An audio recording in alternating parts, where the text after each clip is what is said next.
কেরিয়ারের shortcut option হিসেবে এখন যুবক যুবতীরা দেখা যাচ্ছে চুরি ছিনতাইকে বেছে নিচ্ছে। তার থেকেও বড় চিন্তার বিষয় হচ্ছে যুবতী তরুণীরাও এতে সামিল হচ্ছে। এমন একটি ঘটনা ঘটে যায় 29শে এপ্রিল ইন্দ্রনগর কবরখোলা এলাকায়। এক মহিলা হাঁটতে বেরিয়েছিলেন রাস্তায়, তখন তিনি হঠাৎ দেখতে পান দুজন যুবক একটা তরুণীর সাথে রাস্তায় দাঁড়িয়ে আছে অনেকক্ষণ যাবৎ। তাদেরকে সন্দেহজনক মনে হওয়ায় তিনি তাদের কাছে যান এবং জিজ্ঞাসাবাদ করেন। কথাবার্তা সেরে ফিরে আসার সময় হঠাৎই তাদের মধ্যে থেকে একজন মহিলার গলা থেকে স্বর্ণের চেইন ছিনতাই করে একটি অটোতে করে পালিয়ে যায়। ঘটনার তাৎক্ষণিকতায় মহিলা তাদেরকে ধরতে না পারলেও পরবর্তী সময় তিনি নিউ ক্যাপিটাল কমপ্লেক্স থানায় লিখিত অভিযোগ দায়ের করেন। অভিযোগের ভিত্তিতে মামলা রুজু করে তদন্তে নামে পুলিশ। বিভিন্ন সূত্র ধরে অভিযান চালিয়ে অভিযুক্ত 3 জনকে পুলিশ আটক করতে সক্ষম হয়। পুলিশ সূত্রে জানা গিয়েছে, ধৃতদের জিজ্ঞাসাবাদ করে ঘটনার বিস্তারিত তথ্য জানার চেষ্টা চলছে। ছিনতাই হওয়া স্বর্ণের হারটি উদ্ধার করা হয়েছে। তার পাশাপাশি যে অটোতে করে তারা পালিয়ে গিয়েছিল, প্রথমে সেই অটোটিকে আটক করা হয় এবং সেখান থেকেই বাকি 3 জন অভিযুক্তকে পুলিশ আটক করে। দিনে দুপুরে এরকম একটি ঘটনায় স্বাভাবিকভাবেই এলাকা জুড়ে চাঞ্চল্যের সৃষ্টি হয়েছে এবং পুলিশের তৎপরতায় খুব তাড়াতাড়ি ধৃতদের আটক করতে সক্ষম হয়েছেন এবং মহিলার চেইনটিও উদ্ধার করা হয়েছে। আপনাদের সামনে সেই চিত্র আমরা তুলে ধরছি, আমরা শুনবো ঠিক কি বলছেন এনসিসি থানার পুলিশ আধিকারিক।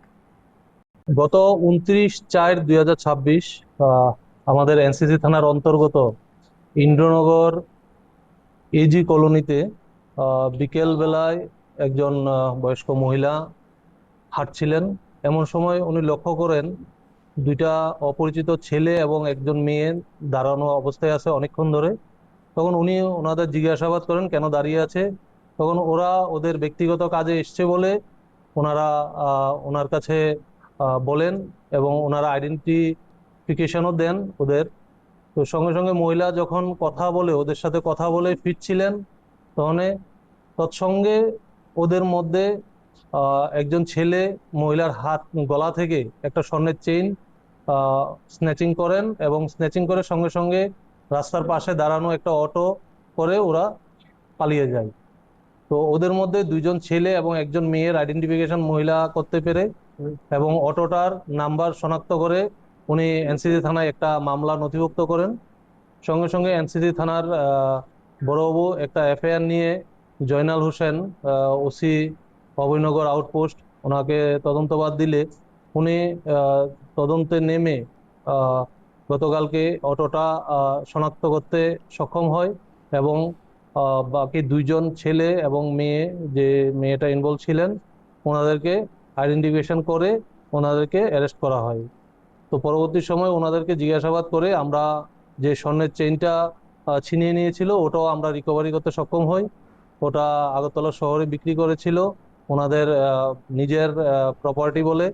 তো পরবর্তী সময় আমরা এটা রিকভারি করি। আজকে ওদেরকে কোর্টে পাঠানো হবে এবং এই ঘটনার সঙ্গে আরো কিছু লোক যুক্ত আছে।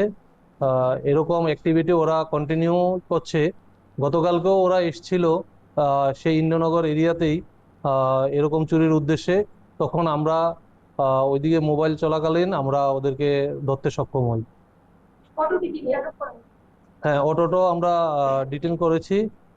বাকি জিজ্ঞাসাবাদে দেখছি অটোটা ইনভলভ আছে কিনা, না ওটা রাস্তাতে চলাচলের অটো ছিল, ওটা আমরা ইনভেস্টিগেশন করে দেখছি। এরকম এস্টাবলিশড হয়নি যে ওরা সবসময় অটো ইউজ করে, স্পেসিফিক অটো। তো ওরা অটো ছাড়াই ছিল কিন্তু যাওয়ার পথে অটোটা ব্যবহার করেছিল। তাদের মধ্যে একজনের নাম বাসু চক্রবর্তী, ওর বাড়ি এডিনগর থানার অন্তর্গত। আরেকজন মিস শুভমিতা দে, ওনার বাড়ি আমাদের এনসিসি থানার অন্তর্গত 79 টিলাই। আরেকজন অরূপ সাহা, উনি ইস্ট চানমারিতে এনসিসি থানার অন্তর্গত। এইটা ক্রাইমের সঙ্গে জড়িয়ে পড়াটা স্পেসিফিক কোনো মানে ডেফিনেশন নেই। তো এখন দেখছি ছেলেদের সাথে মেয়েরাও ইনভলভ হচ্ছে। তো সেই ব্যাপারটা আমরা খতিয়ে দেখছি এবং ভালো করে ওটার ইন্টারোগেশন চলছে। ওটার পেছনে ওদের কি মোটিভ এবং কি এইম ওটা আমরা নিশ্চয়ই বের করব। আমরা আগেও এরকম অনেক স্বর্ণের চেইন রিকভারি করেছি। তো মাঝখানে অনেকটা কম ছিল, আবার নতুন করেও এরকম একটা ঘটনা হয় আমরা সক্ষম হয়েছি। তো ফার্দার যাতে এরকম না হয় সেদিকে আমাদের থাকবে এফোর্ট। না, এইটা লাস্ট 4-5 মাস পরে হয়েছে। তার আগে একটা ছিল, ওটাও আমরা রিকভারি করতে সক্ষম হয়েছিলাম। তার আগে দুটো তিনটি ঘটনা হয়েছিল, ওটাতে আমরা একটা বিশাল রিকভারি করতে পেরেছি। ওটা ওয়েস্ট পিএস এর আন্ডারে ছিল ওই আসামিটা। তো অনেক আমরা স্বর্ণের চেইন রিকভারি করেছি। তো লাস্ট এটা 4-5 মাস মধ্যে এটা একটা ইনসিডেন্ট। হ্যাঁ, গতকাল আমরা ইভিনিং এ ওদেরকে ডিটেইন করতে সক্ষম হয়েছি।